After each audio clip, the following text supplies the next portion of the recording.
नमस्कार दोस्तों, ओजेडी computer education के आपके अपने यूट्यूब चैनल पर फिर एक बार आपका स्वागत है। और मैं फिर हाज़िर हूँ एक बार और आपके लिए जावा प्रोग्रामिंग ट्यूटोरियल्स का एक और प्रोग्राम लेकर के। असल में एक ही प्रोग्राम लेके आया हूँ। उसकी वजह ये है क्योंकि मुझे आपको बताना है कि जावा प्रोग्रामिंग में स्ट्रिंग यानी नेम्स का इनपुट कैसे लिया जाएगा, सिंगल कैरेक्टर का इनपुट कैसे लिया जाएगा और कैलकुलेशंस कैसे किए जाएंगे। तो एक छोटा सा प्रोग्राम हम लोगों ने यहाँ पे लिया हुआ है, write a program to take input of employ ID, name, department and basic salary.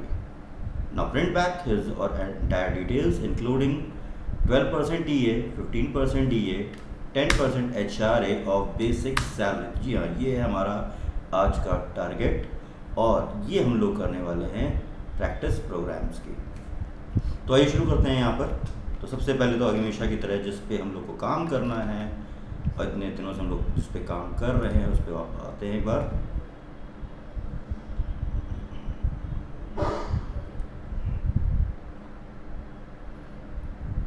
I hope कि आपने अपने पुराने वीडियोस में देखा होगा और चीज़ें क्लियर हुई होंगी। तो ये हमारा बेसिक प्रोग्रामिंग सेक्शंस का एक लास्ट प्रोग्राम यहाँ पे हम लोग करने जा रहे हैं। प्रोग्राम्स को देखिए, प्रोग्राम्स का एक जो वर्ड है ना वो बहुत बड़ा है, तो आप बेसिक्स को समझिए और इसी तरीके से अटेम्प्ट करिए। जैसे मैंने आपको ये क्वेश्चन दिया आज, है ना, हम लोग अटेम्प्ट करने जा रहे हैं यहाँ पर।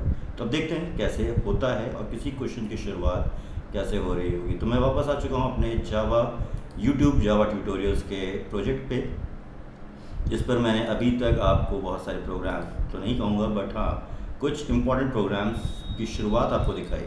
तो आइए शुरू करते हैं आज का एक और प्रोग्राम और देखते हैं कि कैसे आप इस प्रोग्राम को बनाएंगे। तो अगेन क्लास का नाम रख लेते हैं। तो इस बार हम क्लास का नाम रखने जा रहे हैं एम्प्लॉय,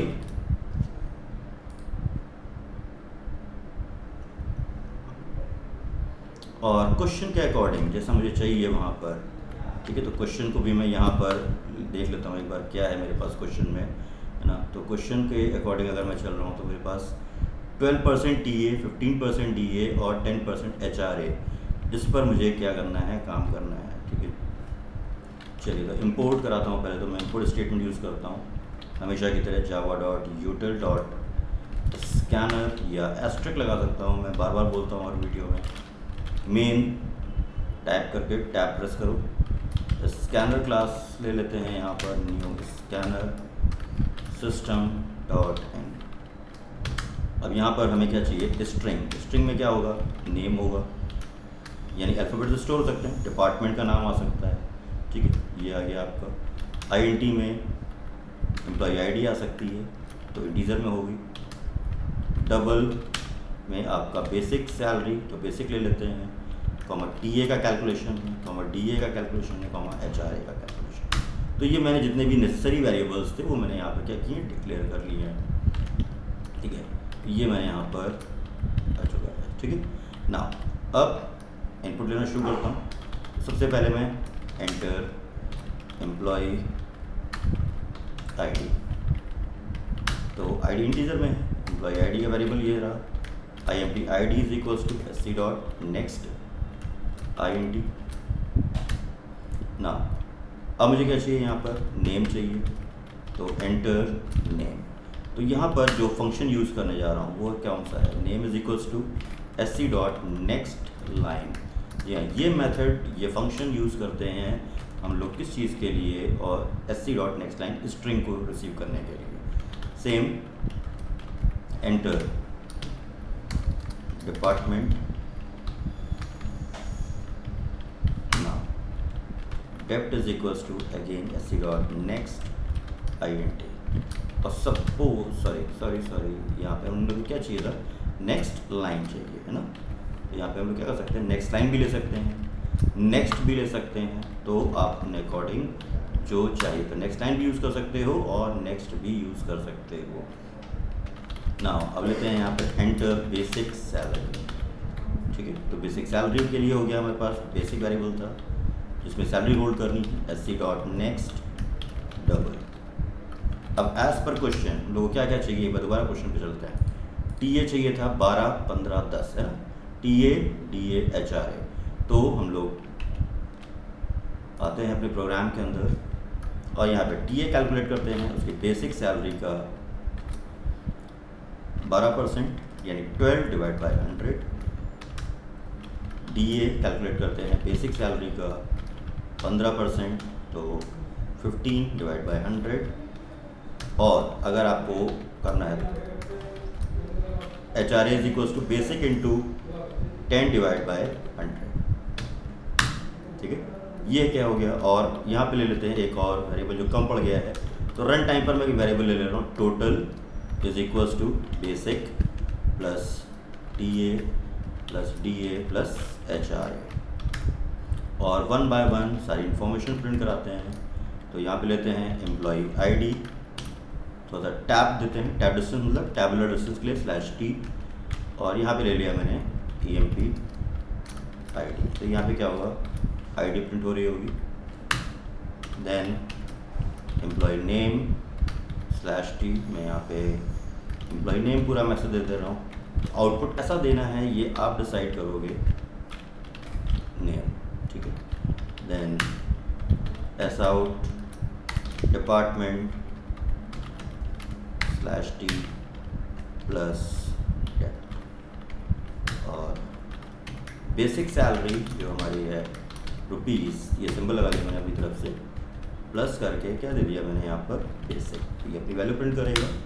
और फाइनल मुझे चाहिए इनकी ग्रॉस या टोटल सैलरी रुपीज़/t प्लस टोटल, ठीक है। तो ये हमारे पास यहाँ पर t, जो भी वेरिएबल्स हैं केस सेंसिटिव होते हैं, जैसे यहाँ पे देखा आपने स्मॉल लिखा था, एरर दे रहा है। क्यों दे रहा है, क्योंकि मैंने जो वेरिएबल डिक्लेयर किया है वो क्या है कि उसका t कैपिटल है, तो हर एक वेरिएबल केस सेंसिटिव होता है और जावा पूरी तरीके से केस सेंसिटिव प्रोग्राम है। तो इसको हम लोग रन करा के देखते हैं फिर से एक बार। शिफ्ट F6 मैंने बताया था शॉर्टकट की है रन कराने की। यहाँ पर तो sc.next या sc.next लाइन, ये फंक्शन आप यूज़ कर सकते हैं। एम्प्लॉय आईडी मेंशन करते हैं, employ name, department, basic salary 50,000 and this is the details, है ना। तो ये ओवरऑल क्या आ रहा है इन्फॉर्मेशन। फिर से देखते हैं, यहाँ पे गए रन करा देता हूँ। डिपार्टमेंट अकाउंट्स, वो स्पेलिंग गलत हो गई, इसको चेक करना पड़ेगा बाद में। फिलहाल तो ये स्पेलिंग थोड़ा सा गलत हो गया मेरे से। ये क्या है आपका, यहाँ पर आपने क्या देखा है, यहाँ पर देखा आपने स्ट्रिंग्स का इनपुट कैसे लेते हैं। तो नेक्स्ट से भी ले सकते हैं और नेक्स्ट लाइन मेथड को भी यूज़ कर सकते हो आप, है ना। मैं एक नेक्स्ट यूज़ कर रहा हूँ, एक नेक्स्ट लाइन यूज़ कर रहा हूँ, देख लेते हैं एक बार। तो ये कुछ एरर दे गया प्रोग्राम में, तो नेक्स्ट फंक्शन ही ज़्यादा प्रेफरेबल मैं यूज़ कर रहा हूँ अभी। फिर बाकी बात में देखता हूँ नेक्स्ट लाइन कैसे यूज़ करना है। तो फिलहाल अभी नेक्स्ट फंक्शन से आप क्या कर सकते हो, यहाँ पर स्ट्रिंग का इनपुट ले सकते हैं। तो सपोज मुझे एक सिंगल कैरेक्टर का भी इनपुट लेना है, तो यहाँ पर आप क्या करेंगे, ऐसा हो सपोज मैंने करेगा एंटर जेंडर, है ना। तो यहाँ पे ले लिया कैर जी या gender is equals to sc.next dot char at 0, ठीक है। ये हमारा फंक्शन होता है किस चीज़ के लिए, सिर्फ सिंगल अल्फ़ाबेट, सिंगल कैरेक्टर के इनपुट के लिए हम लोग ये लाइन यूज़ करते हैं, क्या sc.next डॉट कैर एट 0, है ना। और यहाँ पे मैं इसको प्रिंट करवा दे रहा हूँ इसी जगह पर कहीं पे भी। तो मैंने यहाँ लिख दिया, पूरा लिखना पड़ता है एक बार में फिर, है ना। तो यहाँ पे प्लस, तो एक बार तो मैंने कुछ चेंजेस किए। तो यहाँ पर मैं इसको क्या कर रहा हूँ, पहले देख लेता हूँ एक बार। util.scanner स्ट्रिंग लिया था, string name, department, employ ID integer में है, double employ ID sc.next int से, नेम वगैरह के इनपुट के लिए sc.next लाइन, और ये सेगमेंट यहाँ पर है। इसको मैं रन कराने जा रहा हूँ प्रोग्राम को, और यहाँ पे चेक करते हैं 1475, enter name, enter department, enter basic salary, enter gender F for female. तो ये है आपका क्या एक प्रोग्राम जिसमें आपने देखा यहाँ पर इस सेक्शन में मेरे साथ कि आपको सिंगल कैरेक्टर का इनपुट कैसे लेना है, और स्ट्रिंग यानी एक से ज़्यादा कैरेक्टर्स का सेट कैसे रिसीव करना है। तो दोस्तों इस प्रोग्राम को आप बना के देखो, रन कराओ, और ऐसा कोई भी प्रोग्राम आपको मिलता है तो बेसिक फंक्शंस यानी जो कैलकुलेशन है उसको पकड़ो पहले, है ना, कि किस तरीके से कैलकुलेशन प्रोग्राम में कहे गए हैं करने को। लॉजिक बिल्ड करना बहुत ज़रूरी है प्रोग्राम के साथ में आपके लिए, ठीक है। तो इसको रन करा के देखिएगा। तब तक के लिए नेक्स्ट प्रोग्राम में मिलता हूँ, और नेक्स्ट प्रोग्राम में हम लोग बात करेंगे कंडीशनल स्टेटमेंट की, ठीक है। तब तक के लिए keep learning, thanks for watching.